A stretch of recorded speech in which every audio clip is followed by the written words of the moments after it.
Le pouvoir de la volonté, écrit par Théodule Ribot, un ouvrage rare et profond raconté par les rares livres.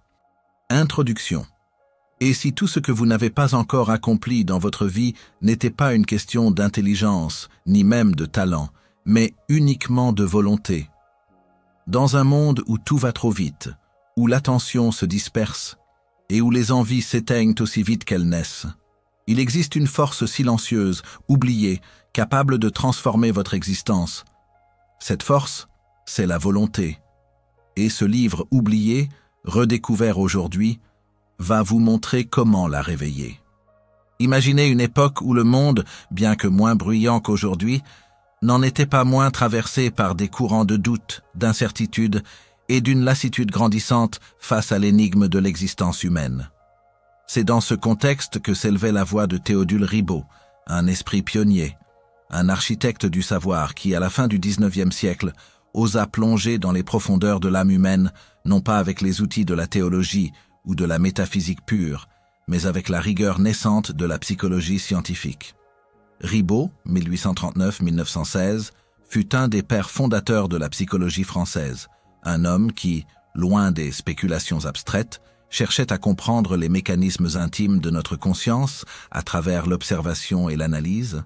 Son œuvre, dont le pouvoir de la volonté est une pierre angulaire, représente une tentative audacieuse de désencombrer le concept de volonté de ses oripeaux mystiques pour en révéler la mécanique, sans pour autant lui ôter sa grandeur intrinsèque. Dans un monde où les machines commençaient à promettre la libération de l'effort, où la science semblait pouvoir expliquer tous les phénomènes, Ribot s'est penché sur cette force invisible, cette énergie que nous ressentons tous mais que si peu comprennent, la volonté. Pourquoi la volonté est-elle la clé silencieuse du succès? Parce qu'elle n'est pas le fruit d'un don divin ou d'une chance fortuite. Elle est l'architecte de notre destin, le sculpteur de notre caractère, le pont entre l'intention la plus profonde et l'action la plus concrète. Elle est la force qui nous pousse à nous lever quand tout nous invite à tomber, à persévérer quand le doute nous assaille, à choisir la voie difficile quand la facilité s'offre à nous. Elle est le muscle invisible de l'âme, dont le développement conditionne toute réalisation, qu'elle soit matérielle, intellectuelle ou spirituelle. Le contexte historique de l'œuvre de Ribot est crucial pour apprécier sa sagesse intemporelle. Au XIXe siècle, la psychologie commençait à se séparer de la philosophie et de la physiologie pour devenir une discipline à part entière. Ribot, influencé par le positivisme et la biologie, cherchait à établir une psychologie basée sur l'observation et l'expérience. Son approche de la volonté n'est donc pas celle d'un moraliste exhortant à la vertu, mais celle d'un scientifique cherchant à comprendre comment cette faculté se forme, s'exprime et se fortifie ou s'affaiblit. Il analyse ces manifestations depuis les plus simples réflexes jusqu'aux plus hautes formes de détermination, offrant une perspective holistique avant l'heure. Ce qui rend ce livre étonnamment pertinent aujourd'hui, c'est que les défis de la volonté, bien que leur manifestation ait changé, restent fondamentalement les mêmes. La lutte contre la procrastination, la recherche de la concentration, le dépassement de soi face à l'adversité sont des thèmes universels qui traversent les époques. Mise en scène captivante du thème. Une société dominée par la distraction. Avance rapide vers notre ère. Si Ribot vivait aujourd'hui, il serait probablement sidéré par l'ampleur des forces qui s'acharnent à éroder notre volonté. Nous vivons dans un monde où la distraction est devenue la monnaie courante, où chaque écran, chaque notification, chaque contenu éphémère est conçu pour capter notre attention et nous maintenir dans un état de stimulation constante. L'information est omniprésente, mais la sagesse se fait rare. Les désirs sont instantanément accessibles, mais la persévérance est devenue une denrée précieuse. Nous sommes une humanité connectée à tout, sauf peut-être à elle-même, à sa propre force motrice. Dans cette cacophonie numérique, le pouvoir de la volonté, tel que Ribot le décrit, n'est pas seulement un atout pour le succès individuel. Il est une nécessité pour la survie de notre intégrité, un rempart contre la dispersion de l'âme.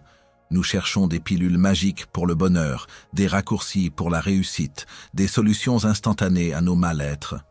Mais la vérité, la seule qui ait traversé les âges, est que la maîtrise de soi, la capacité à diriger son attention et son action vers un but choisi, demeure la pierre angulaire de toute vie pleine et significative. Ce livre, Le pouvoir de la volonté, n'est pas un simple traité académique. C'est une carte ancienne, un guide pour naviguer dans le labyrinthe de notre propre psyché. Il ne promet pas de formule magique, mais offre une compréhension profonde des mécanismes qui régissent cette force vitale. En plongeant dans ces pages, nous allons explorer les fondations de la volonté, de sa naissance dans les premières années de l'enfance à sa pleine expression dans la détermination adulte. Nous allons identifier ses ennemis intérieurs, la procrastination, l'impulsivité, la dispersion mentale, ces saboteurs silencieux qui minent nos meilleures intentions. Mais surtout, nous allons découvrir les clés pour la fortifier, la discipline quotidienne, le pouvoir de l'attention et de la concentration, l'alliance sacrée entre la volonté et l'imagination et sa résilience face aux épreuves les plus ardues. Ce n'est pas un voyage théorique. C'est une invitation à une transformation concrète. Chaque chapitre que nous allons décortiquer, chaque idée que nous allons éclairer, est une opportunité de réactiver cette force silencieuse en vous. Il ne s'agit pas de devenir volontaire, mais de redevenir ce que vous êtes déjà capable d'être. Un être qui dirige sa vie avec intention et puissance.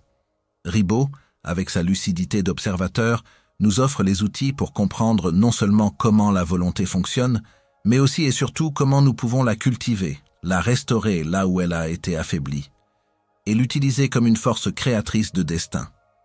Dans un monde qui nous pousse à la passivité et à la consommation facile, cultiver sa volonté est un acte de rébellion silencieuse, un retour à la souveraineté de l'être. C'est choisir de devenir un acteur conscient de sa vie plutôt qu'un simple spectateur.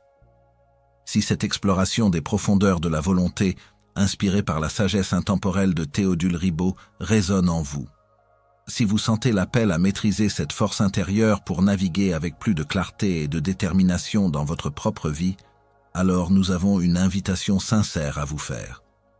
Pour soutenir la chaîne Les Rares Livres et pour ne manquer aucune étape de ce voyage fascinant, pour recevoir chaque clé, chaque analyse, chaque inspiration qui vous aidera à cultiver votre pouvoir de volonté, nous vous encourageons vivement à vous abonner dès maintenant.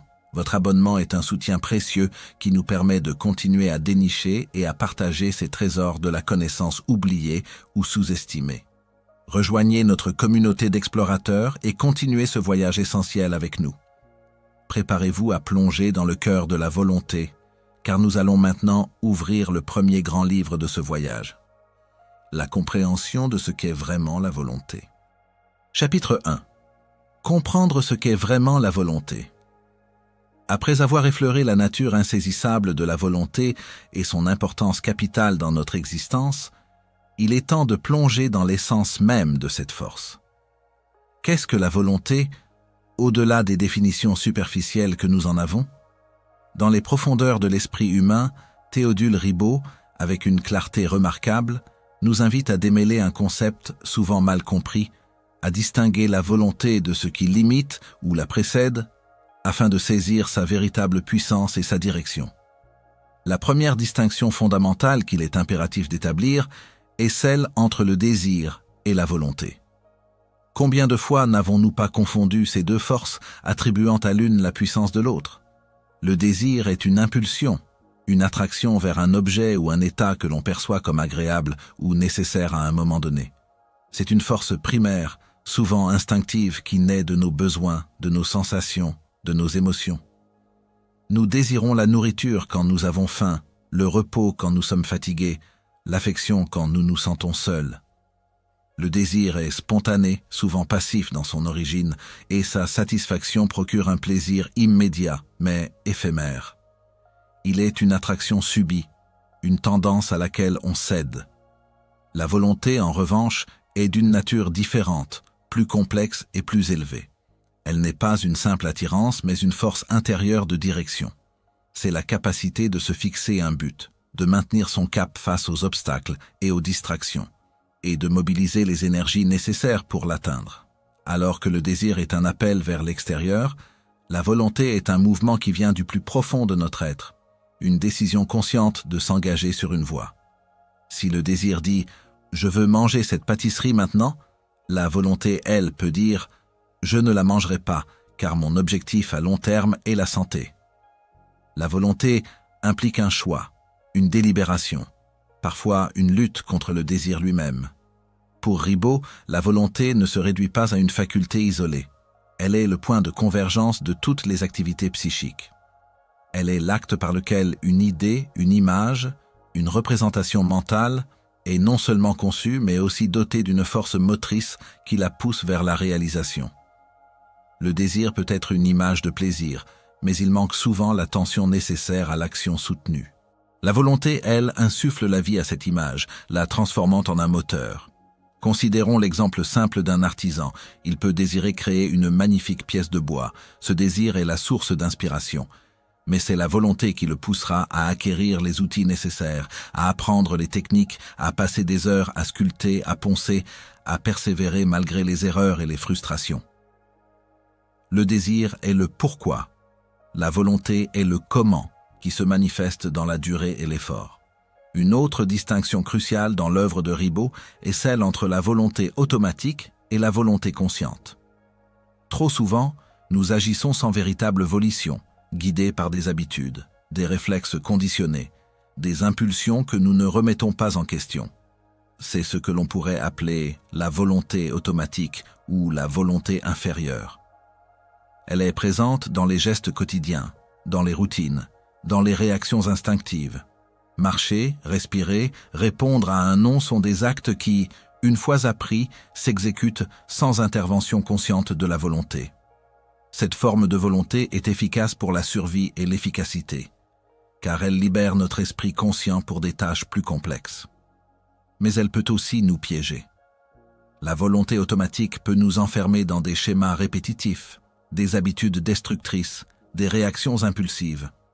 Une personne qui fume le fait souvent par une volonté automatique. La main prend la cigarette, l'allume, sans que l'esprit conscient n'intervienne réellement à chaque étape. C'est un programme qui s'est inscrit en elle. De même, la procrastination est souvent le fruit d'une volonté automatique qui privilégie le plaisir immédiat ou l'évitement de l'effort, même si l'esprit conscient sait que cela est préjudiciable à long terme. La volonté consciente, en revanche, est l'expression la plus élevée de notre liberté et de notre puissance intérieure. C'est la capacité de dire non à une impulsion automatique, de résister à la tentation du plaisir immédiat pour un bien supérieur à long terme. C'est la force qui nous permet de nous diriger, non pas par réaction, mais par intention. La volonté consciente implique une délibération, une attention soutenue, une mobilisation d'énergie qui n'est pas requise par la volonté automatique. Ribot met en lumière le fait que la volonté ne réside pas dans une faculté unique, mais dans un ensemble complexe d'états de conscience, d'émotions et de mouvements. Il parle de la volonté comme d'un processus psychophysiologique où les idées-forces, des idées chargées d'une puissance motrice, jouent un rôle central. Pour qu'une idée devienne une volonté, elle doit avoir la capacité de se transformer en action, de vaincre les idées concurrentes et les résistances internes. L'acte de volonté est souvent précédé d'une phase de délibération où différentes options sont pesées. Cette délibération n'est pas purement intellectuelle, elle est aussi émotionnelle. Chaque option est associée à des images, des souvenirs, des émotions qui lui confèrent un certain poids. La volonté intervient pour trancher, pour choisir une voie et s'y tenir. C'est un acte d'affirmation de soi, une déclaration de notre pouvoir de direction. Un exemple éclairant est celui de l'étudiant face à une tâche difficile. Le désir peut le pousser vers le divertissement, la facilité. La volonté automatique pourrait le laisser procrastiner. Mais la volonté consciente, elle, va intervenir. Elle va non seulement reconnaître la difficulté, mais aussi mobiliser des idées forces. Je veux réussir cet examen. Ce travail est important pour mon avenir. Je suis capable de surmonter cet obstacle. Ces idées forces, chargées d'intention et d'émotion, donnent l'impulsion nécessaire pour s'asseoir, se concentrer et commencer le travail, même face à la résistance initiale. La volonté consciente se manifeste particulièrement dans les moments de conflit intérieur, quand une partie de nous veut une chose et une autre partie en veut une autre. C'est dans cette tension que la volonté révèle sa nature de force unificatrice, capable de subordonner les désirs inférieurs à un but supérieur, Elle est l'arbitre suprême, la boussole qui nous empêche de dériver au gré des courants fluctuants de nos impulsions et de nos émotions. Le développement de la volonté consciente n'est pas un don mais une culture. C'est une discipline qui s'acquiert par la pratique régulière. Chaque fois que nous choisissons consciemment d'agir en accord avec nos objectifs à long terme, plutôt qu'avec nos impulsions immédiates, nous renforçons ce muscle invisible. Chaque petite victoire contre une habitude indésirable ou une tentation fortifie notre capacité de volition. Ribot insiste sur le fait que la volonté n'est pas une faculté mystérieuse et isolée, mais qu'elle est enracinée dans la vie affective et motrice. Elle est liée à nos émotions, à nos sensations, à nos mouvements. Pour qu'une idée devienne une force volontaire, elle doit être associée à des images motrices, à la représentation de l'acte lui-même et à des sentiments qui la renforcent. La visualisation, que nous explorerons plus tard, est un outil puissant pour charger nos idées de cette énergie motrice. Comprendre la volonté, c'est aussi reconnaître ses différentes formes. Il y a la volonté d'abstention, la capacité de dire non, de se retenir, la volonté d'impulsion, la capacité de démarrer une action, et la volonté de persévérance, la capacité de maintenir l'effort dans la durée. Chacune de ces facettes est essentielle et se développe avec la pratique. La volonté est le chemin vers la liberté, non pas la liberté de faire tout ce que l'on désire, mais la liberté de choisir consciemment qui l'on veut être et ce que l'on veut manifester. C'est la liberté de ne pas être l'esclave de ses impulsions, de ses peurs ou des attentes des autres. C'est la liberté de diriger sa propre barque sur l'océan de l'existence, plutôt que de se laisser emporter par les vagues. En démystifiant la volonté et en la présentant comme une force psychophysiologique concrète, Ribot nous offre un cadre pour la comprendre, et plus important encore pour la cultiver. Il nous invite à ne pas attendre que la volonté nous tombe dessus, mais à la construire, brique, par nos choix quotidiens. Cette compréhension est la première étape cruciale pour devenir le maître de son destin et non son simple passager.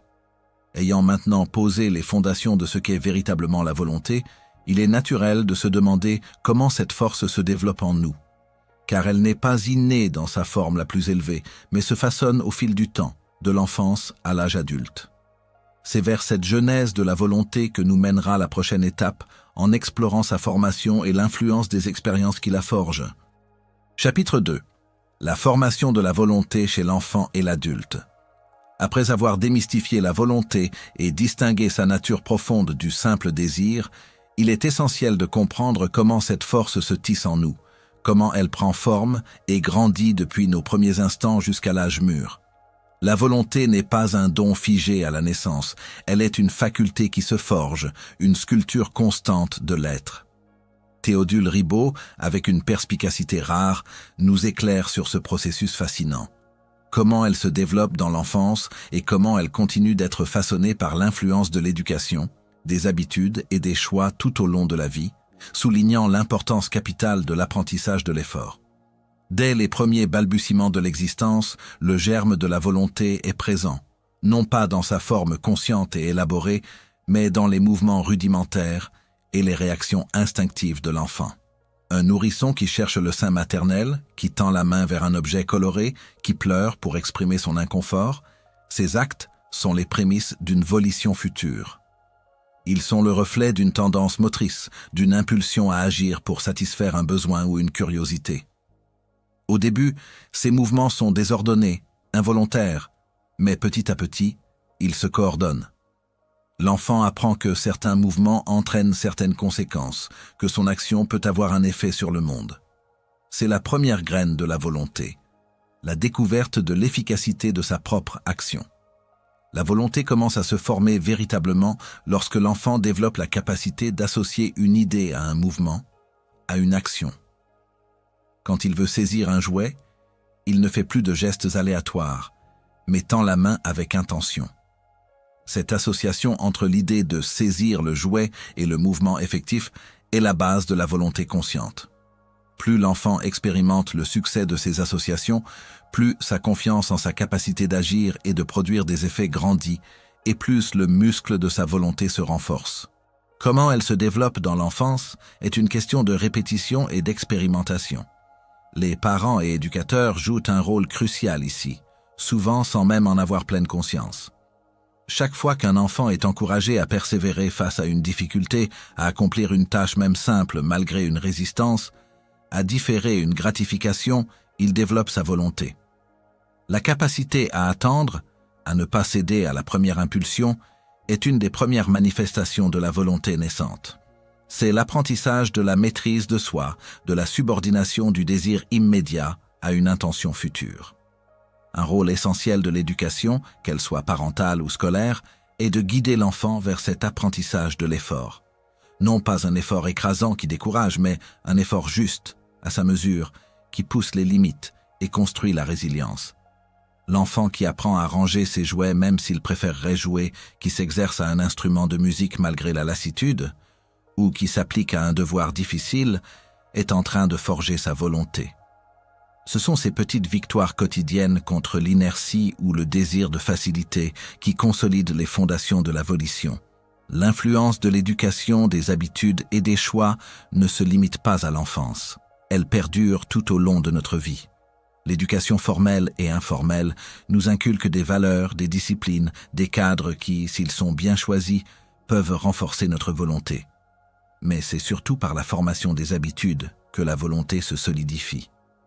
Une habitude est une action qui, répétée régulièrement, devient automatique. Au début, l'établissement d'une nouvelle habitude demande un acte de volonté consciente et un effort considérable.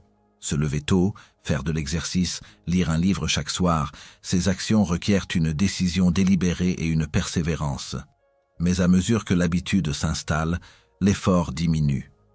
L'action passe de la sphère de la volonté consciente à celle de la volonté automatique, libérant ainsi notre énergie mentale pour d'autres défis. Ribot nous enseigne que les bonnes habitudes sont les piliers sur lesquels repose une volonté forte. Elles sont comme des canaux bien creusés qui dirigent notre énergie dans la bonne direction sans que nous ayons à lutter constamment contre le courant. Inversement, les mauvaises habitudes sont comme des sables mouvants qui nous tirent vers le bas, exigeant un effort constant pour en sortir. L'éducation de la volonté à l'âge adulte consiste souvent à désapprendre les habitudes indésirables et à en installer de nouvelles, plus constructives. Les choix que nous faisons au quotidien sont les véritables sculpteurs de notre volonté. Chaque décision, petite ou grande, est un acte de volition qui renforce ou affaiblit notre capacité de direction. Choisir de faire l'effort supplémentaire, de dire non à une distraction, de persévérer face à un obstacle, de privilégier le long terme sur le court terme, ces choix répétés tissent la trame d'une volonté inébranlable. Inversement, chaque fois que nous cédons à la facilité, que nous évitons l'effort, que nous laissons nos impulsions nous guider, nous affaiblissons notre capacité de choix conscient et nous cultivons la passivité. L'importance de l'apprentissage de l'effort ne peut être sous-estimée.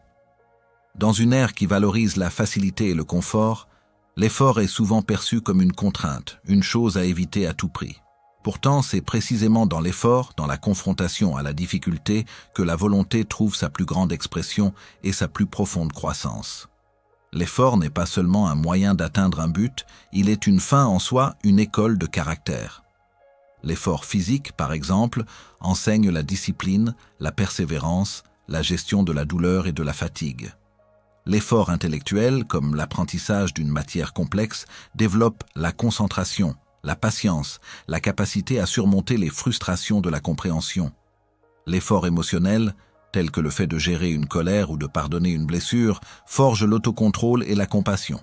Dans chacun de ces domaines, la volonté est appelée à intervenir, à déployer sa force pour maintenir le cap. Ribot souligne que la volonté se renforce par l'exercice, tout comme un muscle. Si nous évitons systématiquement l'effort, si nous choisissons toujours la voie de la moindre résistance, notre volonté s'atrophie.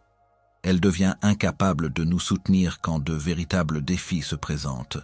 C'est pourquoi il est crucial de s'imposer volontairement de petits efforts quotidiens, des micro-victoires qui, accumulées, construisent une force inébranlable. Ces efforts ne doivent pas être perçus comme des punitions, mais comme des entraînements. Chaque fois que vous choisissez de faire ce qui est difficile mais juste, ce qui est exigeant mais aligné avec vos valeurs profondes, vous déposez une nouvelle pierre dans l'édifice de votre volonté. C'est une construction progressive, une œuvre de patience et de régularité. Les figures historiques et les grands accomplisseurs sont souvent ceux qui ont maîtrisé l'art de l'effort continu. Leurs réussites ne sont pas le fruit du génie seul, mais de la capacité à s'imposer une discipline rigoureuse, à persévérer malgré les échecs, à se relever après chaque chute. Leur volonté n'était pas innée. Elle a été forgée dans le creuset de l'adversité et de l'effort délibéré. Il est important de noter que l'apprentissage de l'effort doit être équilibré par la bienveillance envers soi-même. Un effort excessif et constant sans repos peut conduire à l'épuisement et au découragement. La sagesse réside dans l'art de doser l'effort, de le rendre soutenable, de célébrer les petites victoires et de permettre le repos nécessaire à la régénération. La volonté n'est pas une tyrannie, mais une direction choisie avec sagesse. En comprenant comment la volonté se développe, depuis les premières impulsions de l'enfant jusqu'au choix conscient de l'adulte, à travers l'éducation, les habitudes et l'apprentissage vital de l'effort, nous nous donnons les moyens de la cultiver délibérément. Nous devenons les artisans de notre propre caractère, capables de sculpter la force qui nous permettra de naviguer les tempêtes de la vie avec détermination. Cependant, sur ce chemin de la volonté, nous rencontrerons inévitablement des obstacles, des forces intérieures qui semblent vouloir nous détourner de notre but. La procrastination, l'impulsivité, la dispersion mentale sont autant d'ennemis silencieux qui peuvent miner nos meilleures intentions. Il est crucial de les reconnaître et de comprendre leurs mécanismes. C'est vers ces ennemis intérieurs de la volonté que nous mènera notre prochaine exploration afin de les identifier pour mieux les déjouer. Chapitre 3. Les ennemis intérieurs de la volonté. Dans le grand ballet de l'existence, la volonté est notre danseur principal, celui qui mène la chorégraphie de notre vie.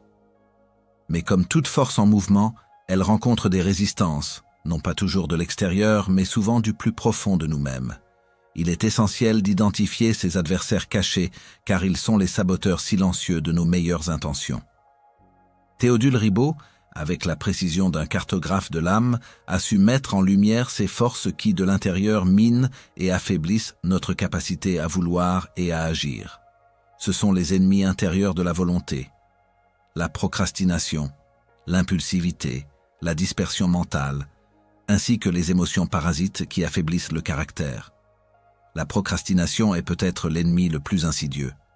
Elle n'attaque pas de front, mais par la ruse de la lenteur, du report, de la substitution. C'est l'art de remettre à demain ce qui devrait être fait aujourd'hui, de trouver 1001 raisons pour éviter l'effort immédiat au profit d'une tâche moins exigeante ou d'un plaisir fugace. Elle se manifeste par une inertie déguisée en activité. On range son bureau au lieu de rédiger un rapport, on consulte les réseaux sociaux au lieu de travailler sur un projet crucial. La procrastination n'est pas une simple paresse, c'est un mécanisme psychologique complexe, souvent alimenté par la peur de l'échec, la peur de la difficulté, la peur de la critique, ou même la peur du succès, qui implique de nouvelles responsabilités. Ribot, dans son analyse de la volonté, aurait vu la procrastination comme un conflit entre une idée-force lointaine, l'objectif à atteindre, et des idées-forces plus immédiates et plus vives, le confort, le divertissement, l'évitement de l'effort.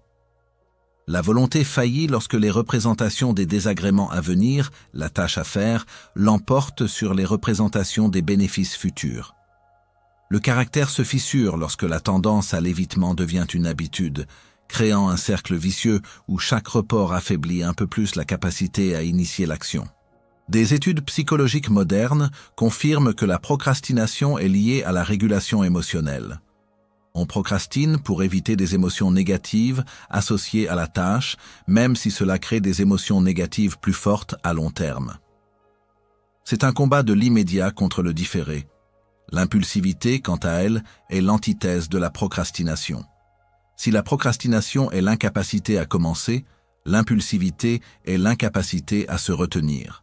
C'est l'action précipitée, irréfléchie, sans délibération suffisante, une parole lancée sous le coup de la colère, un achat compulsif, une décision prise sur un coup de tête sans peser les conséquences.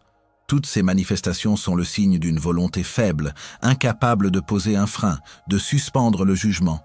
L'impulsion est un désir qui se transforme directement en acte, sans le passage par le filtre de la conscience et de la maîtrise de soi. Dans la vision de Ribot, l'impulsivité est la prédominance de l'idée-force unique et immédiate. L'esprit est envahi par une seule représentation, le désir de faire ou d'avoir quelque chose. Et cette représentation passe directement à l'action sans confrontation avec d'autres idées-forces, les conséquences, les objectifs à long terme, les valeurs. C'est un manque de contrepoids, une absence de cette force d'inhibition que la volonté consciente doit exercer. Le développement de la volonté implique de ne pas être un simple automate qui réagit à chaque stimulation, mais d'être capable de pause, de réflexion, de choix délibérés. Des exemples concrets abondent. L'achat impulsif qui mène au regret financier, la dispute emportée qui brise une relation, la décision non mûrie qui conduit à l'échec. La dispersion mentale est un autre ennemi silencieux, particulièrement virulent à notre époque. Si la volonté est une force de direction, la dispersion est son chaos. C'est l'incapacité à maintenir son attention sur une seule chose, à se laisser entraîner par 1001 pensées, notifications, tâches sans jamais approfondir aucune. Notre esprit est comme un papillon qui butine de fleur en fleur, mais ne se nourrit jamais vraiment. On commence un projet, puis un autre, puis on consulte son téléphone, puis on se souvient d'une autre tâche. Le résultat est une fragmentation de l'énergie, un sentiment d'inefficacité chronique et un épuisement mental sans réelle production. La dispersion affaiblit la volonté car elle dilue l'idée-force. Pour Ribot, la force de la volonté dépend de l'intensité et de la durée de la fixation de l'attention sur une idée directrice. Si l'attention est constamment fragmentée, l'idée directrice perd de sa puissance et l'énergie motrice nécessaire à l'action ne peut pas se concentrer. C'est comme essayer d'allumer un feu avec des étincelles éparses plutôt qu'une flamme concentrée. La culture moderne, avec son flux incessant d'informations et de divertissements, est un terreau fertile pour la dispersion mentale, rendant la tâche de concentrer sa volonté d'autant plus ardue. Au-delà de ces comportements, les émotions parasites jouent un rôle majeur dans l'affaiblissement du caractère et de la volonté. La peur, la colère, l'anxiété, la jalousie, la tristesse non gérée peuvent submerger la conscience et paralyser la capacité à agir avec intention. Une peur intense, par exemple, peut entraîner une paralysie totale ou, au contraire, une fuite impulsive, rendant la volonté inopérante. La colère peut mener à des actions destructrices que l'on regrette par la suite. L'anxiété chronique consomme l'énergie mentale nécessaire à la délibération et à l'action. Ribot insiste sur l'interdépendance entre la vie affective et la volonté. Une émotion forte peut générer une idée-force puissante, mais si cette émotion est désordonnée, elle peut également empêcher la formation d'une volonté stable et cohérente. Les émotions parasites sont celles qui, au lieu de nous informer ou de nous motiver de manière constructive, nous détournent de nos objectifs supérieurs, nous poussent à des réactions primaires et nous sapent intérieurement. Elles créent un bruit interne qui rend impossible l'écoute de la voix de la raison ou de l'intuition. L'affaiblissement du caractère dont parle Ribot est la conséquence directe de la domination de ses ennemis intérieurs. Un caractère faible n'est pas nécessairement un caractère mauvais, mais un caractère qui manque de cohérence, de persévérance, de capacité à se diriger. Il est à la merci des impulsions du moment, des pressions extérieures, des caprices émotionnels. Ce n'est pas un être qui agit, mais qui réagit. Il n'a pas de centre de gravité stable. Les études psychologiques modernes, bien qu'elles utilisent un vocabulaire différent, confirment largement les intuitions de Ribot. La recherche sur l'autorégulation, la maîtrise de soi, l'intelligence émotionnelle, démontre l'impact profond de notre capacité à gérer nos impulsions et nos émotions sur notre réussite et notre bien-être. La capacité de différer la gratification, le test du marshmallow sur les enfants étant un exemple concret classique, est un prédicteur fort de succès futur. Les techniques de pleine conscience, d'ailleurs, visent précisément à nous aider à observer nos pensées et émotions sans réagir impulsivement, à créer cette distance nécessaire pour que la volonté consciente puisse s'exercer. Pour combattre ces ennemis intérieurs, la première étape est la prise de conscience, l'identification de leurs manifestations en nous. La seconde est la compréhension de leurs mécanismes. La troisième est la mise en place de stratégies pour les neutraliser. Ribot nous invite à un travail d'introspection rigoureux et à une discipline constante. Il ne s'agit pas de supprimer ses forces, car elles sont une partie de l'expérience humaine, mais de les maîtriser, de les subordonner à une volonté supérieure, de les transformer en alliés ou de les priver de leur pouvoir de nuisance. La volonté est comme un jardin. Les ennemis intérieurs sont les mauvaises herbes qui poussent sans cesse. Il ne suffit pas de les arracher une fois, il faut un désherbage constant, une vigilance quotidienne pour que les bonnes graines puissent prospérer. Ignorer ses ennemis, c'est laisser notre jardin intérieur se transformer en friche où la volonté ne peut plus rien faire pousser de significatif. Reconnaître la procrastination, l'impulsivité, la dispersion mentale et les émotions parasites comme des défis internes, c'est le premier pas vers la reconquête de notre souveraineté. C'est comprendre que le véritable champ de bataille n'est pas à l'extérieur, mais à l'intérieur de nous-mêmes. C'est dans ce combat intime que se forge la véritable force de caractère. Ayant identifié les pièges qui menacent notre volonté, il est temps maintenant de se tourner vers les outils et les stratégies pour la fortifier au quotidien. Car la volonté n'est pas seulement une capacité à éviter le mal, elle est une puissance à cultiver, à installer dans chaque fibre de notre être. C'est vers la volonté et la discipline quotidienne que nous mènera la prochaine étape, en explorant le rôle fondamental de la répétition, des routines et des petites décisions qui forgent les grandes transformations. Chapitre 4. Volonté et discipline quotidienne. Après avoir éclairé la nature de la volonté et identifié les ombres qui la menacent de l'intérieur, il est temps d'aborder la question fondamentale de sa fortification. La volonté n'est pas une force qui se manifeste par un éclair de génie ou une décision grandiose isolée. Elle est le fruit d'une culture assidue, d'une pratique répétée, d'une vigilance constante. La véritable puissance de la volonté réside dans sa manifestation quotidienne, dans les gestes simples et les choix répétés. C'est pourquoi Ribot insiste tant sur la discipline quotidienne, soulignant le rôle de la répétition, des routines, de la constance, montrant comment les petites décisions forgent les grandes transformations et expliquant comment installer la volonté dans chaque geste du quotidien. Notre existence est tissée d'habitudes. Qu'elles soient conscientes ou non, elles dictent une grande partie de nos journées. Levez-vous à la même heure, prenez le même chemin pour le travail, mangez les mêmes aliments. Ces routines sont souvent le fruit d'une volonté automatique, une fois que la décision initiale a été prise.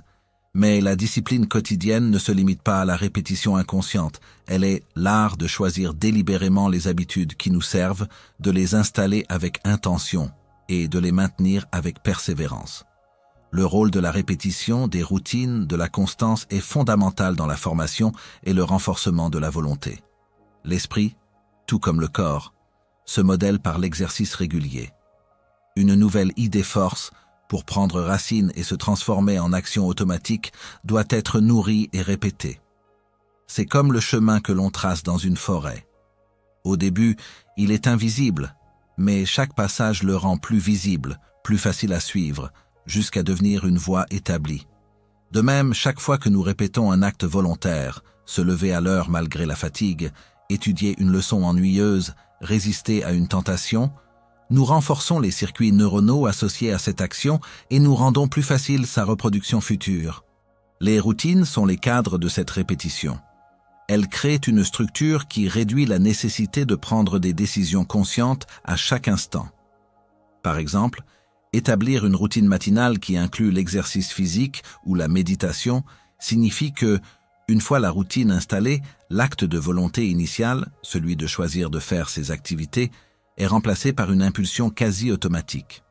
Cela libère l'énergie mentale pour d'autres défis, tout en garantissant que les actions importantes pour notre bien-être et notre progression sont accomplies. Ribot aurait souligné que ces routines, une fois établies, deviennent une forme de volonté capitalisée, une somme d'efforts passés qui travaillent désormais pour nous. La constance est la clé de voûte de ce système. Il ne s'agit pas de faire un effort surhumain un jour, puis de s'effondrer le lendemain.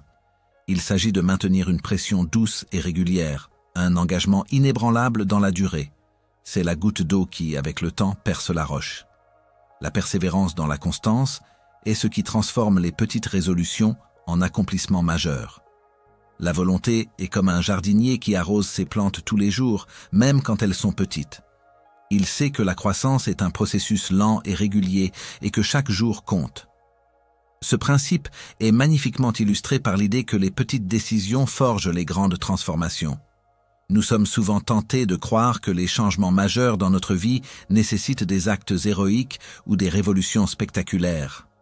Pourtant, la réalité est que les plus grandes transformations sont le cumul de milliers de petites victoires quotidiennes.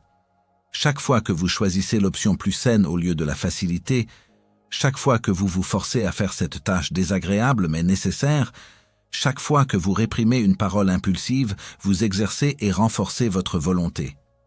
Imaginez une pierre que vous voulez déplacer. Un effort unique et surhumain peut la faire bouger un peu, mais au prix d'un épuisement total. En revanche, si vous la poussez un tout petit peu chaque jour, avec constance, la pierre finira par bouger sur une grande distance. Ces petites décisions sont les micro-muscles de la volonté. Elles semblent insignifiantes, prises isolément, mais leur accumulation est irrésistible. Un étudiant qui révise 20 minutes chaque jour aura accumulé des heures de savoir à la fin de l'année, bien plus que celui qui tente de tout faire la veille de l'examen. C'est la force de l'intérêt composé appliquée à la volonté. Ces petites décisions quotidiennes nous entraînent à devenir des maîtres de notre propre attention et de notre énergie.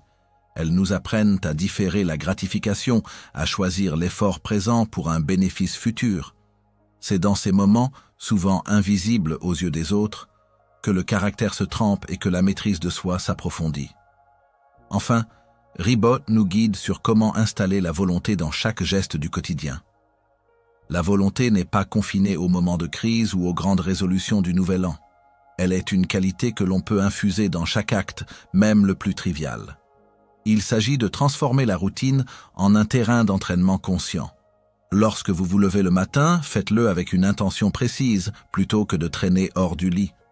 Sentez la décision consciente de vous lever.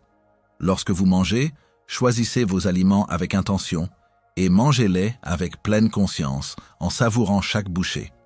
Plutôt que de grignoter impulsivement, faites un choix délibéré. Lorsque vous accomplissez une tâche ménagère, faites-la avec attention et présence, plutôt qu'en pensant à autre chose.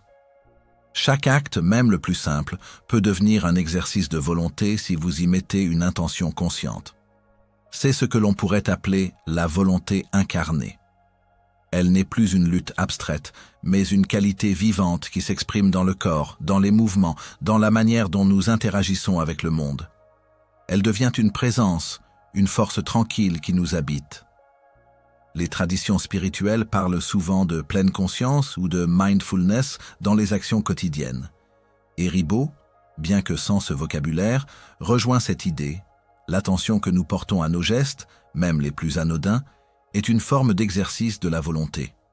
Pour y parvenir, Ribot suggère de ne pas se disperser. Il faut choisir un petit nombre d'objectifs et y consacrer son énergie avec une concentration rigoureuse. C'est en maîtrisant les petites choses que l'on développe la capacité de maîtriser les grandes. La fragmentation de l'effort, le fait de vouloir tout faire en même temps sans rien approfondir, est l'ennemi de la volonté. La discipline quotidienne, ainsi comprise, n'est pas une contrainte mais une libération. C'est la liberté de créer sa vie plutôt que de la subir. C'est la capacité de choisir son chemin et de s'y tenir, même lorsque les vents contraires soufflent. Elle est le secret des maîtres, des artistes, des savants, des bâtisseurs. Ce n'est pas le talent brut qui fait la différence, mais la discipline incessante qui permet au talent de s'épanouir. En intégrant la volonté dans chaque geste, chaque choix, chaque habitude, nous transformons notre existence en une œuvre d'art consciente. Nous passons d'un état de réaction à un état de création. Nous devenons les sculpteurs de notre propre caractère, capables de façonner notre destin brique par brique, décision par décision. C'est dans ce dévouement aux petites choses que se révèle la grandeur de notre pouvoir. Cependant, pour que cette volonté, ancrée dans la discipline quotidienne, puisse s'épanouir pleinement, elle a besoin d'un carburant essentiel, d'une force qui lui donne direction et puissance. Ce carburant est l'attention. Car la volonté est inséparable de la capacité à concentrer son esprit. C'est vers le pouvoir de l'attention et de la concentration que nous mènera la prochaine étape, en explorant pourquoi l'attention soutenue est une force de volonté et comment l'entraîner. Chapitre 5. Le pouvoir de l'attention et de la concentration. Si la volonté est la force qui nous permet de nous diriger, alors l'attention est le faisceau lumineux qui éclaire notre chemin, lui donnant direction et intensité. Sans l'attention, la volonté est comme un navire sans gouvernail, ballotté par les vagues des impulsions et des distractions. Théodule Ribot, avec une clarté remarquable, a insisté sur cette vérité fondamentale. Le pouvoir de l'attention et de la concentration est non seulement un pilier de la volonté, mais une manifestation directe de sa force.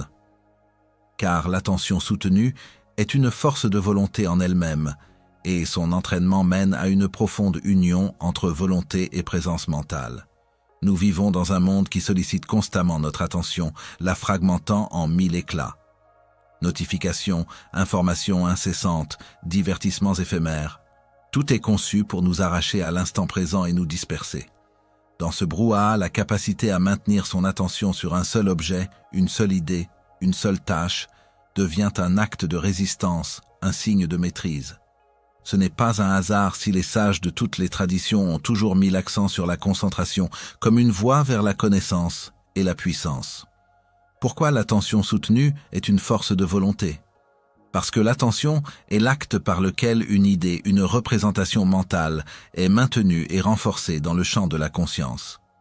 Pour Ribot, la volonté opère en transformant une idée en une idée-force, c'est-à-dire une idée qui possède la puissance de se traduire en action. Cette transformation est directement proportionnelle à l'intensité et à la durée de l'attention que nous accordons à cette idée. Lorsqu'une idée est floue, éphémère, elle ne peut pas mobiliser notre énergie. Mais lorsqu'une idée est tenue fermement dans le foyer de l'attention, elle s'illumine, elle s'anime. Elle attire à elle toutes les ressources nécessaires à sa réalisation. L'attention est la loupe qui concentre les rayons du soleil de notre esprit sur un point unique, générant la chaleur et l'énergie nécessaires à l'allumage. Une volonté faible est souvent le symptôme d'une attention dispersée. Si votre esprit saute constamment d'une pensée à l'autre, d'une tâche à l'autre, aucune idée ne peut acquérir suffisamment de puissance pour se transformer en action déterminée. C'est l'essence même de la dispersion mentale que nous avons évoquée comme un ennemi. À l'inverse, un esprit capable d'une attention soutenue sur un but précis est un esprit qui peut diriger toute son énergie vers ce but, surmontant les distractions et les résistances intérieures. L'attention soutenue est également un acte d'inhibition. Elle implique la capacité de dire non à toutes les autres pensées, sensations, impulsions qui cherchent à s'immiscer. C'est un acte de sélection consciente, un choix délibéré de privilégier une chose sur toutes les autres. Cette inhibition est un aspect fondamental de la volonté, la capacité de ne pas céder à la multitude, de ne pas être l'esclave de chaque stimulation. Technique pour entraîner sa concentration. La bonne nouvelle est que, comme un muscle, la capacité de concentration peut être entraînée et fortifiée. Cela demande de la patience et de la régularité, mais les bénéfices sont incommensurables. Une des techniques les plus anciennes et les plus efficaces est la concentration sur un objet unique. Choisissez un point fixe sur un mur, une flamme de bougie, un objet simple. Pendant quelques minutes, essayez de maintenir votre attention uniquement sur cet objet. Chaque fois que votre esprit s'égare, et il le fera inévitablement, ramenez-le doucement, sans jugement, à l'objet. Ce n'est pas l'absence de distraction qui importe, mais la répétition de l'acte de ramener son attention. C'est cette répétition qui renforce le muscle de la concentration. La respiration consciente est une autre technique puissante, car le souffle est toujours dans l'instant présent et est intrinsèquement lié à notre état mental. Asseyez-vous confortablement et concentrez-vous sur la sensation de votre respiration. Sentez l'air entrer par vos narines, remplir vos poumons, puis en sortir. Observez le mouvement de votre ventre ou de votre poitrine. Chaque fois que votre esprit est emporté par une pensée, ramenez-le doucement à l'encre du souffle. C'est un exercice de discipline mentale qui, pratiqué régulièrement, calme l'agitation intérieure et renforce la capacité de focalisation. L'engagement total dans une tâche unique est une forme d'entraînement pratique de la concentration. Plutôt que de multitâcher, ce qui est souvent une illusion de productivité et une forme de dispersion. Choisissez une tâche et décidez de vous y consacrer entièrement pendant une période déterminée. Coupez les notifications, fermez les onglets inutiles et plongez-vous dans cette tâche avec une attention exclusive.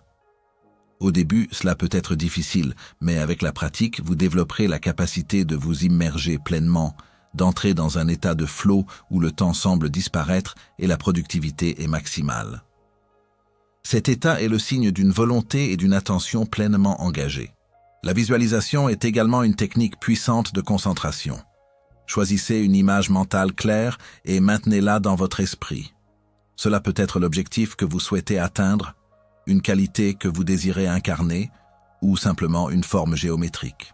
Plus vous maintenez cette image avec clarté et sans laisser votre esprit vagabonder, plus vous renforcez votre capacité de concentration. Cette pratique lie directement l'attention à l'imagination, ce qui est un point fondamental chez Ribot.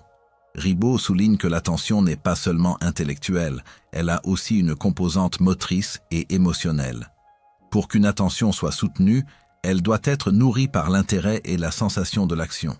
C'est pourquoi les techniques qui engagent les sens et le mouvement sont si efficaces. Marcher en pleine conscience en ressentant chaque pas, écouter de la musique en se concentrant sur chaque note, observer une œuvre d'art en percevant chaque détail, toutes ces activités pratiquées avec une intention de concentration renforcent notre capacité attentionnelle. Enfin, l'entraînement de la concentration implique de gérer les distractions non seulement externes, mais aussi internes. Les pensées vagabondes, les émotions parasites, les souvenirs intrusifs sont autant de défis. Le but n'est pas de les supprimer par la force, ce qui est souvent contre-productif, mais de les observer sans s'y attacher, de les laisser passer comme des nuages dans le ciel, et de ramener son attention à l'objet choisi avec douceur et fermeté. L'union entre volonté et présence mentale. La maîtrise de l'attention conduit naturellement à une profonde union entre... Cette union permet à la volonté de puiser dans une source d'énergie plus vaste que le simple ego. Elle se connecte à l'intelligence de l'instant, à la sagesse intuitive qui se révèle lorsque le mental est calme et concentré. C'est l'état où l'on est dans la zone, où la performance est à son apogée parce que la conscience est totalement engagée. Les défis de notre époque, marqués par l'hyperstimulation et la dispersion, rendent cette union entre volonté et présence mentale plus cruciale que jamais. Elle n'est pas un luxe mais une nécessité pour maintenir notre équilibre psychique, notre productivité et notre capacité à vivre une vie authentique. C'est un acte de souveraineté sur notre propre esprit. En cultivant le pouvoir de l'attention et de la concentration, nous ne faisons pas que renforcer notre volonté. Nous affinons notre conscience, nous approfondissons notre connexion à l'instant présent et nous ouvrons les portes à une compréhension plus profonde de nous-mêmes et du monde. C'est une force qui, une fois maîtrisée, transforme chaque action en une méditation, chaque tâche en une opportunité de croissance. Cependant, pour que cette attention puisse véritablement servir la volonté, elle doit être nourrie par une autre force puissante de l'esprit, l'imagination. Car l'imagination n'est pas seulement le royaume des rêves, elle est un moteur puissant de l'action, capable de propulser la volonté vers ses objectifs les plus élevés ou de la saboter. C'est vers l'exploration de la danse entre la volonté, l'imagination et l'action que nous mènera la prochaine étape en découvrant comment l'imaginaire peut être un moteur ou un saboteur et comment faire travailler la volonté avec le cœur et l'esprit réunis. Chapitre 6. Volonté, imagination et action. Ayant ancré la volonté dans la discipline et l'attention, il est temps de sonder une dimension plus subtile, mais d'une puissance inouïe, celle de l'imagination. Souvent reléguée au royaume des rêves et des fantasmes, l'imagination est, en réalité, un puissant levier de la volonté, capable de la propulser vers des sommets insoupçonnés ou, à l'inverse, de la saboter. Théodule Ribot, dans sa quête d'une psychologie complète de la volonté, a mis en lumière cette alliance fondamentale. L'imaginaire est un moteur ou un saboteur de la volonté, et comprendre son rôle est essentiel pour faire travailler la volonté avec le cœur et l'esprit réunis à travers des outils comme la visualisation et les affirmations. Notre esprit ne se contente pas de raisonner, il imagine. Il crée des images, des scénarios, des possibilités. Ces images mentales sont d'une influence considérable sur notre capacité à agir. L'imaginaire peut être un moteur de la volonté lorsqu'il est utilisé de manière constructive. Lorsque nous nous représentons clairement un objectif désiré, avec tous ses détails sensoriels, les sensations, les sons, les émotions associées à sa réalisation, cette image devient une idée-force puissante. Elle charge l'objectif d'une énergie qui tire la volonté vers l'avant. Pensez à un athlète qui s'apprête à battre un record. Bien avant de franchir la ligne d'arrivée, il a visualisé des milliers de fois chaque muscle en mouvement, chaque souffle, la sensation de l'effort et la joie de la victoire. Cette répétition mentale n'est pas une simple rêverie. Elle prépare le corps et l'esprit à l'action. Elle donne à la volonté une direction précise et une impulsion irrépressible. L'image du succès devient un aimant, attirant l'énergie et la détermination. Inversement, l'imaginaire peut être un saboteur de la volonté lorsqu'il est livré à lui-même ou nourri par la peur et le doute. Si, au lieu de visualiser le succès, nous nous représentons l'échec, les difficultés insurmontables, la honte de ne pas y arriver, ces images mentales deviennent des freins puissants. Elles sapent la confiance, engendrent l'anxiété et paralysent l'action. On parle alors de l'imagination du négatif, un mécanisme par lequel l'esprit crée des obstacles fictifs qui deviennent aussi réels que s'ils existaient physiquement. Une personne qui craint de parler en public et qui visualise un public hostile, des mots qui ne viennent pas, une voix tremblante, programme son esprit à l'échec et affaiblit sa volonté avant même d'avoir prononcé un mot. Ribot, dans son analyse, aurait souligné que la volonté ne se manifeste pas dans l'abstrait. Elle a besoin d'un support, d'une idée à réaliser. Si cette idée est floue, contestée, ou si elle est submergée par des images contradictoires, peur de l'échec, la volonté se trouve fragmentée et inefficace. L'imagination est le champ de bataille où les idées-forces s'affrontent. C'est pourquoi la maîtrise de son imaginaire est aussi cruciale que la maîtrise de son attention. C'est ici que des outils puissants comme la visualisation et les affirmations entrent en jeu, transformant l'imagination d'un potentiel saboteur en un allié inestimable. La visualisation est l'art de créer des images mentales vivantes et détaillées de ce que l'on désire accomplir ou de l'état que l'on souhaite incarner. Il ne s'agit pas de penser à l'objectif, mais de le vivre mentalement comme s'il était déjà réalisé. Sentez les émotions associées, la joie, la fierté, le calme. Engagez tous vos sens, voyez les couleurs, entendez les sons, sentez les textures. Plus la visualisation est riche et sensorielle, plus elle est puissante. En répétant cette visualisation, vous gravez l'image de la réussite dans votre subconscient. Ce faisant, vous programmez votre esprit à reconnaître les opportunités qui mènent à cet objectif et à mobiliser inconsciemment les ressources nécessaires. C'est une forme de répétition mentale qui renforce l'idée-force et la rend irrésistible. Elle crée un plan invisible que la volonté est ensuite capable de suivre. Les affirmations, quant à elles, sont des déclarations positives et concises que l'on répète pour renforcer une croyance ou une intention. Elles sont les codes verbaux de l'imagination. Par exemple, au lieu de dire « je ne suis pas bon en maths », une affirmation serait « j'ai la capacité d'apprendre et de comprendre les mathématiques avec aisance ». L'efficacité des affirmations ne vient pas de la simple répétition mécanique, mais de l'émotion et de la conviction que l'on y met. Elles sont d'autant plus puissantes lorsqu'elles sont couplées à la visualisation. Lorsque vous affirmez « je suis confiant et capable », visualisez-vous agissant avec confiance et aisance. Cette combinaison renforce l'idée-force au niveau mental, émotionnel et même physiologique. Ces pratiques ne sont pas de la pensée magique, elles sont fondées sur la compréhension que notre cerveau ne fait pas toujours la distinction entre une expérience vivement imaginée et une expérience réelle. En visualisant et en affirmant de manière cohérente, nous entraînons notre esprit à percevoir l'objectif comme une réalité imminente, ce qui stimule la volonté à agir en conséquence. Elle crée un effet de résonance qui attire les circonstances et les ressources nécessaires. Cependant, la visualisation et les affirmations seules ne suffisent pas. Elles doivent être suivies d'un véritable engagement dans l'action. L'imagination sans l'action est une rêverie stérile. La volonté se manifeste pleinement lorsque l'imagination est un moteur qui conduit à des pas concrets, même petits. La foi en l'action, comme Ribot aurait pu la concevoir, est la certitude que chaque petit pas, guidé par une intention claire et une image positive, nous rapproche de l'objectif. L'engagement, c'est l'acte de franchir le fossé entre la pensée et la matière.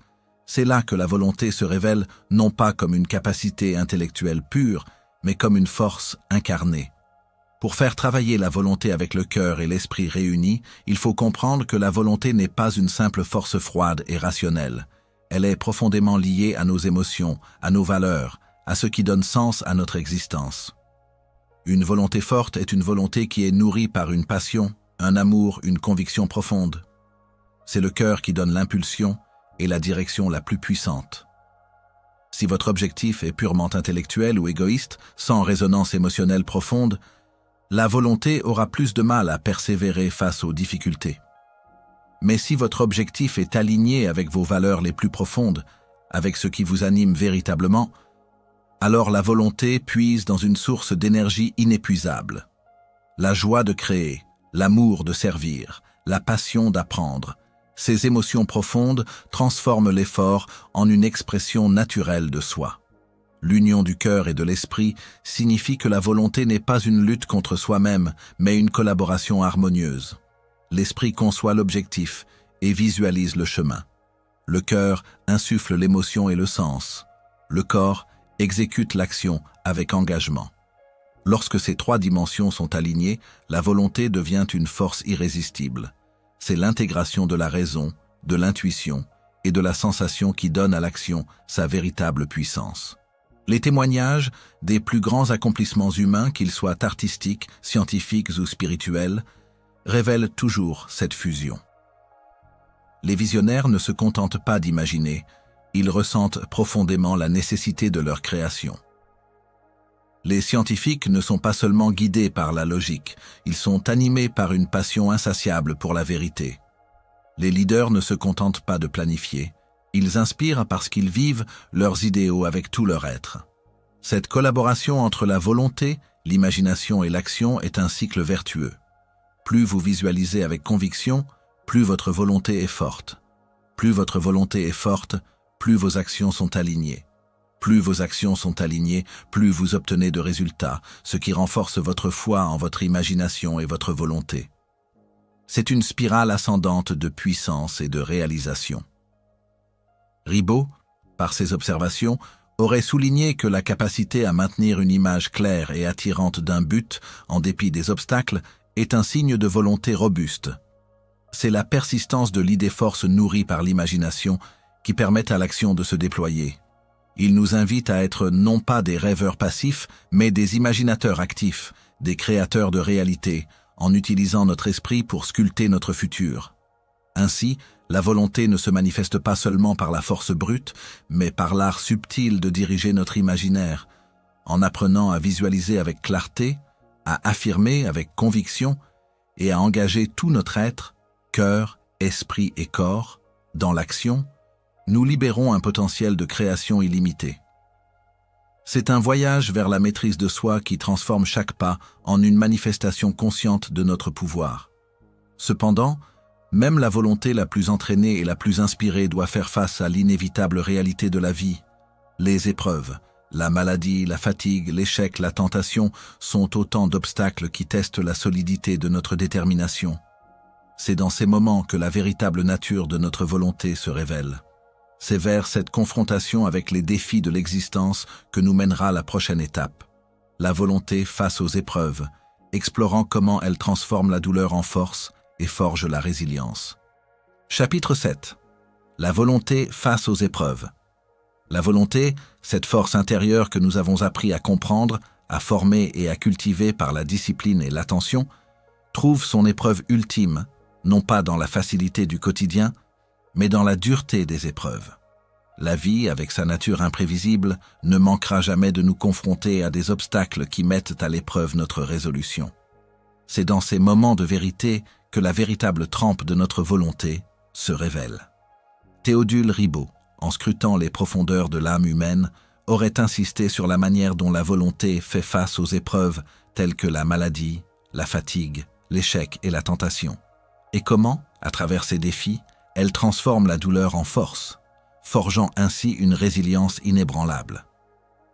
La maladie est l'une des épreuves les plus fondamentales que la volonté puisse rencontrer. Elle attaque le corps, ce véhicule de l'action, et par ricochet affaiblit l'esprit. La douleur physique constante, la perte d'énergie, l'incapacité à accomplir les gestes les plus simples, tout cela peut éroder la détermination la plus solide.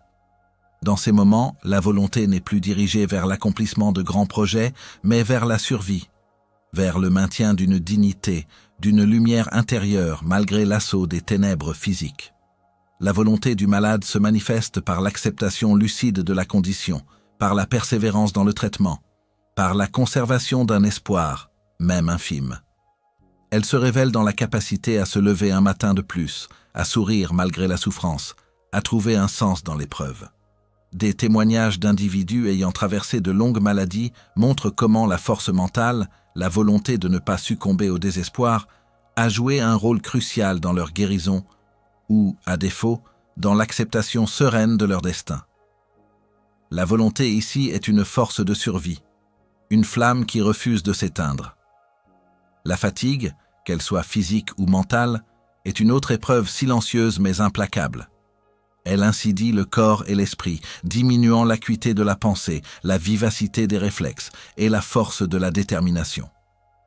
Quand la fatigue s'installe, le désir de repos devient irrésistible et la volonté semble s'effilocher. Chaque action devient un effort colossal, chaque décision un fardeau.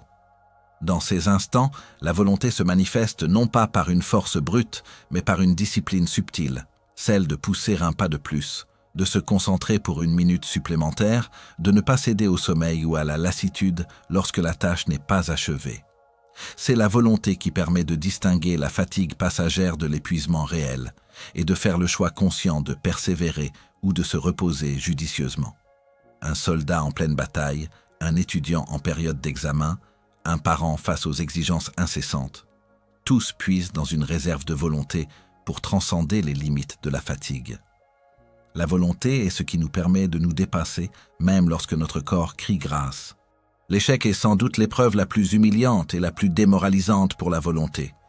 Il confronte directement notre action à un résultat non désiré, brisant l'image du succès que l'on avait nourri. La peur de l'échec est souvent plus paralysante que l'échec lui-même. Face à lui, la volonté était mise à rude épreuve. Va-t-on abandonner, sombrer dans le désespoir, ou va-t-on se relever, apprendre de ses erreurs et tenter à nouveau? Ribot aurait souligné que l'échec est une épreuve de la persévérance volontaire. Il teste notre capacité à maintenir l'idée force de notre objectif, même après avoir rencontré un mur. Les histoires de résilience sont innombrables, de l'inventeur qui a échoué 1000 fois avant de trouver la bonne formule, à l'entrepreneur qui a connu la faillite avant de bâtir un empire. Leur succès n'est pas l'absence d'échec, mais la persévérance de la volonté, malgré l'échec. La volonté transforme l'échec non pas en un point final, mais en un point d'apprentissage, une occasion de raffiner sa stratégie, de renforcer sa détermination. C'est la capacité à transformer la frustration et la déception en carburant pour le prochain essai. La tentation est peut-être l'épreuve la plus quotidienne de la volonté et l'une des plus insidieuses. Elle ne se manifeste pas par une grande catastrophe, mais par des petites attractions constantes qui nous détournent de nos objectifs. La tentation du plaisir immédiat, un écran de plus, une gourmandise de plus, la tentation de la facilité, reporter une tâche difficile, la tentation du superflu, un achat inutile, ou la tentation des pulsions, colère, jalousie. La volonté face à la tentation est une force d'inhibition, la capacité de dire non à ce qui est agréable à court terme, mais néfaste à long terme. C'est un combat constant entre le désir impulsif et le choix conscient. Les études psychologiques sur l'autocontrôle et la gratification différée confirment que cette capacité est un prédicteur majeur de succès et de bien-être. La volonté se forge en résistant aux petites tentations du quotidien, en choisissant consciemment la voie de la discipline et de la maîtrise de soi. Chaque non à une tentation est un oui à un objectif plus élevé, un renforcement de notre souveraineté intérieure. Comment la volonté transforme la douleur en force? Ce fil conducteur qui relie toutes ces épreuves est la capacité de la volonté à transmuter la souffrance. La douleur, qu'elle soit physique, émotionnelle ou psychologique, est une réalité inévitable de l'existence. Ce qui varie, c'est notre réaction à cette douleur. La volonté ne l'ignore pas, ne la nie pas, elle l'affronte et la transforme. La transformation de la douleur en force commence par la prise de conscience et l'acceptation. Nier la douleur ne fait que la renforcer, la reconnaître, la ressentir et l'accepter comme une partie de l'expérience présente est le premier acte de volonté. C'est dire « oui, cela fait mal, mais je ne vais pas me laisser définir par cette douleur. Je vais la traverser. » Ensuite, vient la recherche de sens. La volonté cherche à extraire une leçon, une croissance, une sagesse de l'épreuve. Pourquoi cela m'arrive-t-il? Qu'est-ce que je peux apprendre de cette situation? Comment puis-je en sortir plus fort? Ce n'est pas une recherche de justification, mais une quête de signification qui donne un but à la souffrance. Viktor Frankl, survivant des camps de concentration, a magnifiquement illustré comment la volonté de trouver un sens à la vie, même dans l'horreur la plus absolue, pouvait maintenir un individu en vie et lui conférer une dignité inaltérable. La volonté ici, c'est l'ultime liberté, celle de choisir son attitude face à une situation donnée. La volonté agit alors comme un catalyseur de résilience. La résilience n'est pas l'absence de cicatrices, mais la capacité à se remettre, à s'adapter et à grandir après l'adversité.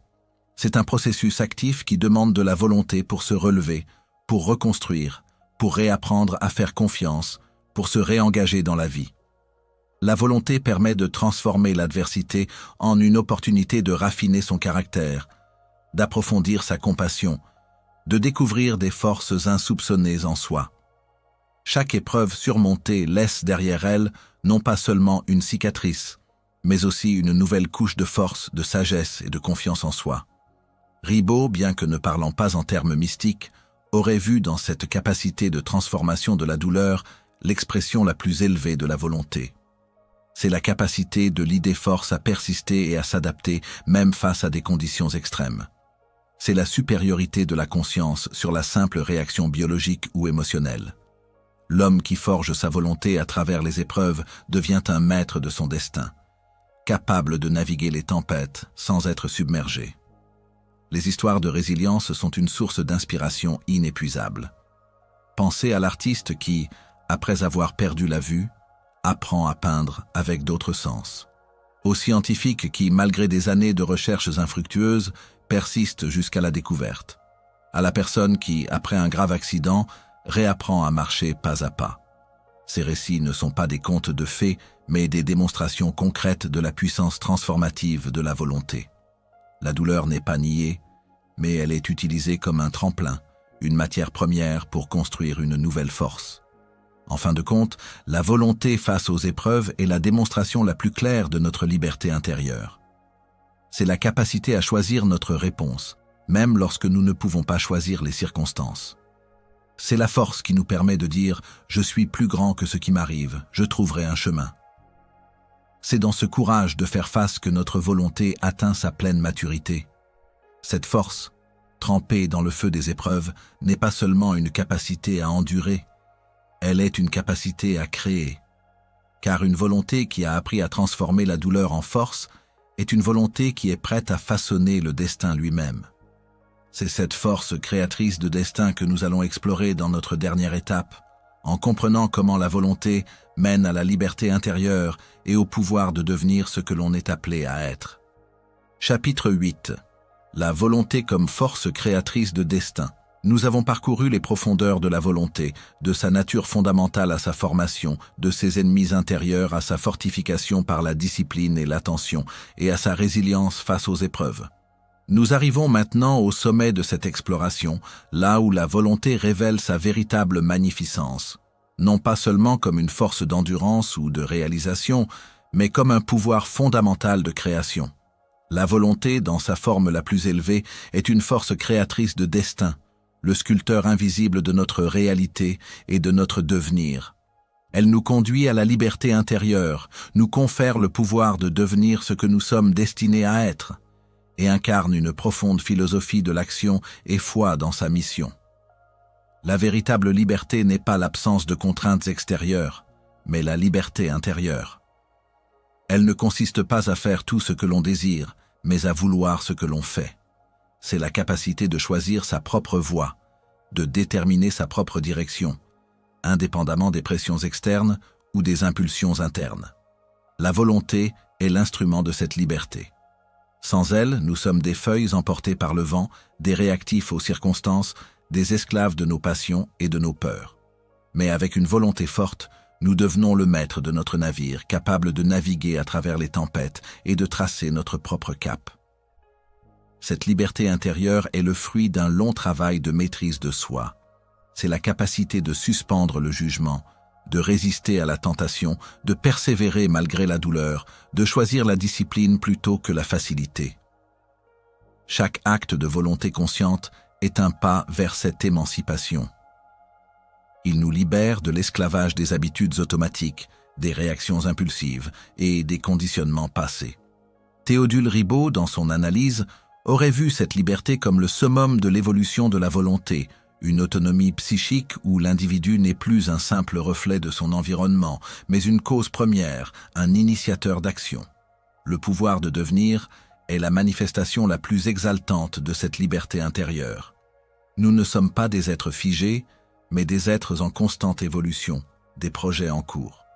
La volonté est le pouvoir de se sculpter soi-même, de se transformer, de grandir, de réaliser son potentiel le plus élevé. Elle est la force qui nous permet de passer de ce que nous sommes à ce que nous pouvons être. Sans volonté, le potentiel reste dormant, les rêves inachevés, les aspirations de simples fantasmes. Avec elle, chaque désir profond peut être transformé en une réalité palpable. Ce pouvoir de devenir s'exprime dans tous les domaines de l'existence. C'est la volonté d'apprendre qui transforme l'ignorant en savant. C'est la volonté de créer qui transforme l'idée en œuvre d'art. C'est la volonté de guérir qui transforme la maladie en chemin de résilience. C'est la volonté de se dépasser qui transforme les limites en tremplin. Chaque fois que nous nous fixons un objectif qui nous pousse au-delà de notre zone de confort et que nous mobilisons notre énergie pour l'atteindre, nous exerçons notre pouvoir de devenir. C'est une force dynamique qui refuse la stagnation, qui cherche l'expansion et l'accomplissement. La vie est une toile vierge et la volonté est le pinceau qui peint notre destin. Chaque choix, chaque action volontaire est un coup de pinceau qui ajoute une couleur, une forme à l'œuvre d'art qu'est notre vie. Ce n'est pas le destin qui nous porte, c'est nous qui créons notre destin par la puissance de notre volonté. Bien sûr, les circonstances extérieures existent, mais la volonté est ce qui nous permet de décider comment nous allons y réagir, comment nous allons les interpréter et quelle action nous allons entreprendre. C'est dans cette réponse volontaire que réside notre pouvoir créateur. Cette vision de la volonté comme force créatrice est intrinsèquement liée à une profonde philosophie de l'action. L'action n'est pas seulement le moyen d'atteindre un but, elle est l'expression même de notre être, la manifestation de notre conscience dans le monde. Une vie sans action volontaire est une vie sans substance, sans empreinte, sans signification réelle. La philosophie de l'action reconnaît que c'est par nos actes que nous nous définissons, que nous donnons forme à nos valeurs et que nous créons notre réalité.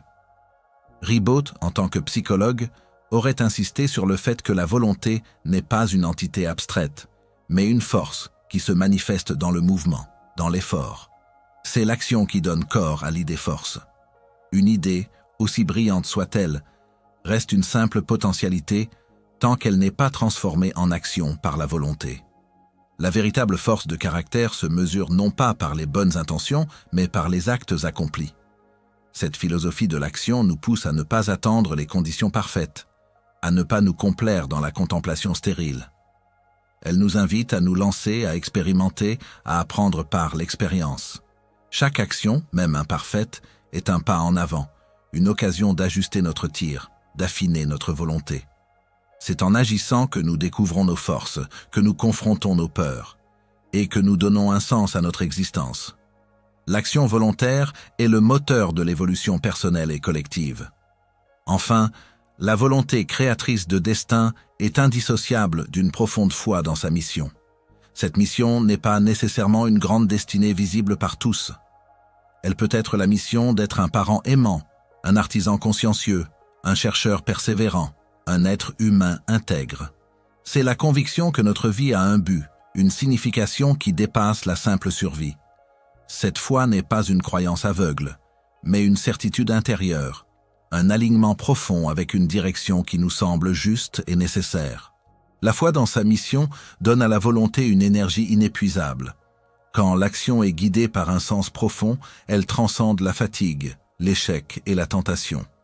Les grands bâtisseurs de l'histoire, ceux qui ont laissé une empreinte indélébile sur le monde, étaient animés par une foi inébranlable dans leur mission.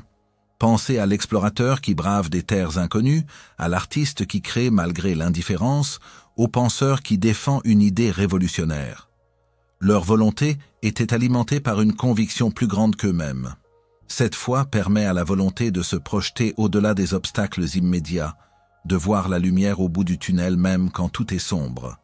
Elle est la source de la persévérance inébranlable, de la capacité à se relever encore et encore. Elle transforme l'effort en une expression de dévotion, la discipline en une forme d'amour pour son but. Théodule Ribot, bien qu'ancré dans la psychologie de son temps, aurait reconnu dans cette foi une forme d'idée-force suprême, une représentation du but final qui mobilise toutes les énergies de l'individu. C'est quand l'esprit, le cœur et l'action s'alignent autour de cette mission que la volonté atteint sa puissance maximale, devenant une force capable de déplacer des montagnes, de transformer le rêve en réalité. Cultiver la volonté comme force créatrice de destin, c'est donc embrasser pleinement notre responsabilité dans la construction de notre vie. C'est comprendre que chaque moment est une opportunité de choisir, d'agir, de devenir. C'est reconnaître que nous possédons en nous-mêmes la puissance de sculpter notre avenir, non pas par un effort douloureux et forcé, mais par une action alignée et inspirée. C'est la manifestation de notre souveraineté intérieure. Nous avons achevé notre exploration des 8 piliers de la volonté, tels que Théodule Ribot, avec sa sagesse intemporelle, nous les a présentés. Du désir à la discipline, de l'attention à l'imagination, des épreuves à la création de destin, chaque étape a révélé une nouvelle facette de cette force vitale. Il est temps maintenant de recueillir les fruits de cette sagesse, de la condenser en un message final et d'inviter chacun à embrasser pleinement le pouvoir qui réside en lui. Nous voici au terme de notre voyage, après avoir traversé les terres fertiles de l'esprit. Guidés par la sagesse intemporelle de Théodule Ribot et son ouvrage lumineux, Le pouvoir de la volonté. Ce n'est pas un simple livre que nous avons exploré, mais une véritable carte menant à la compréhension et à la maîtrise d'une des forces les plus fondamentales de l'existence humaine, la volonté. Nous avons débuté en démystifiant ce qu'est réellement la volonté, la distinguant du désir éphémère pour la reconnaître comme une force intérieure de direction, capable de transformer une idée en une action consciente et soutenue. Nous avons compris que la volonté n'est pas qu'une force brute, mais un processus délicat qui se développe dès l'enfance, nourri par l'éducation, les habitudes et surtout l'apprentissage continu de l'effort. Chaque petite victoire contre l'inertie, chaque choix délibéré est une brique posée dans l'édifice de notre caractère. Puis nous avons courageusement identifié les ennemis intérieurs qui menacent cette force. La procrastination qui paralyse, l'impulsivité qui disperse, la dispersion mentale qui fragmente notre énergie et les émotions parasites qui affaiblissent notre résolution. Comprendre ces saboteurs silencieux est la première étape pour les neutraliser, pour éviter de tomber dans leurs pièges subtils qui nous éloignent de nos objectifs les plus chers. Nous avons ensuite exploré comment la volonté s'ancre dans le quotidien, devenant une discipline vivante. Le rôle fondamental de la répétition, l'établissement de routines intentionnelles et la constance inébranlable sont apparus comme les piliers sur lesquels se bâtissent les grandes transformations. Car ce sont les petites décisions, prises jour après jour, avec une conscience aiguë, qui tissent la trame d'une vie dirigée par l'intention et non par le hasard. Le pouvoir de l'attention et de la concentration s'est révélé être le carburant essentiel de la volonté. Sans un esprit capable de se focaliser, la volonté est aveugle et faible. Nous avons appris que l'attention soutenue est en soi un acte de volonté, une discipline mentale qui, entraînée par des techniques simples comme la respiration consciente ou la visualisation, conduit à une union profonde entre notre volonté et notre présence mentale, nous rendant pleinement efficaces et alignés dans chaque action. L'exploration de la danse entre la volonté, l'imagination et l'action a mis en lumière la puissance insoupçonnée de notre esprit créatif. L'imaginaire, s'il est mal dirigé, peut saboter nos efforts, mais s'il est cultivé avec intention par la visualisation et les affirmations, il devient un moteur irrésistible, propulsant nos désirs les plus profonds vers la réalité. Nous avons compris que la volonté travaille de concert avec le cœur et l'esprit, que la passion et la conviction donnent à l'action une force que la seule raison ne peut conférer. Enfin, nous avons confronté la volonté aux épreuves inévitables de l'existence, la maladie, la fatigue, l'échec et la tentation. C'est dans ces moments de vérité que la volonté révèle sa véritable trempe, non pas en évitant la douleur, mais en la traversant et en la transformant. La résilience, cette capacité à se relever et à grandir après l'adversité, est le fruit d'une volonté qui choisit de faire de la douleur un catalyseur de force, un forgeur de caractère. Toutes ces clés convergent vers une vérité essentielle et libératrice. La volonté est la force créatrice de notre destin. Elle est l'instrument de notre liberté intérieure, la capacité de choisir notre voie et de la tracer indépendamment des circonstances. Elle est le pouvoir de devenir ce que nous sommes appelés à être, de réaliser notre potentiel le plus élevé. Cette compréhension s'incarne dans une philosophie de l'action, nous invitant à ne pas nous contenter de rêver, mais à agir avec foi dans notre mission, à chaque instant. Alors, chers explorateurs de l'esprit, souvenez-vous de cette lumière que Théodule Ribaud a su si bien éclairer. La volonté n'est pas une aptitude lointaine ou un trait de caractère réservé à une élite. Elle est une flamme en chacun de nous, prête à être nourrie, à grandir, à illuminer chaque recoin de notre existence. Un appel à cultiver la volonté comme on cultive une lumière, car elle est la source de notre autonomie, de notre créativité et de notre paix intérieure. Chaque effort conscient, chaque choix délibéré, chaque moment de concentration est un pas vers la pleine possession de ce pouvoir. L'héritage de Théodule Ribaud n'est pas seulement un corpus de connaissances psychologiques, c'est un hymne à la puissance de l'esprit humain, un rappel que notre force la plus grande réside dans notre capacité à vouloir. Il nous a montré que la volonté n'est pas un mystère insaisissable, mais une mécanique que l'on peut comprendre, entraîner et maîtriser. Sa sagesse traverse les siècles, plus pertinente que jamais dans notre monde actuel, où les distractions et la facilité menacent constamment notre capacité à nous diriger. Ce voyage à travers le pouvoir de la volonté n'est pas une fin en soi, mais le début de votre propre exploration. C'est une invitation à appliquer ces principes dans votre vie, à expérimenter par vous-même la transformation qu'une volonté cultivée peut opérer.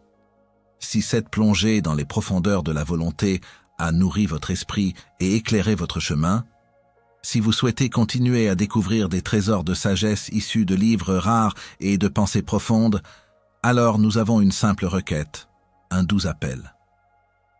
Pour soutenir la chaîne Les Rares Livres dans sa mission de dénicher et de partager ses connaissances précieuses, et pour que ce voyage mystique et intellectuel puisse se poursuivre et s'enrichir, nous vous invitons chaleureusement à vous abonner dès maintenant. Votre soutien est la force qui nous permet de continuer à explorer, à analyser, à transmettre. Abonnez-vous à Les Rares Livres et assurez-vous de ne manquer aucune de nos prochaines explorations. Activez la cloche des notifications pour rester connecté à la lumière de la connaissance. Ensemble, continuons à libérer le pouvoir de la volonté et à illuminer notre chemin.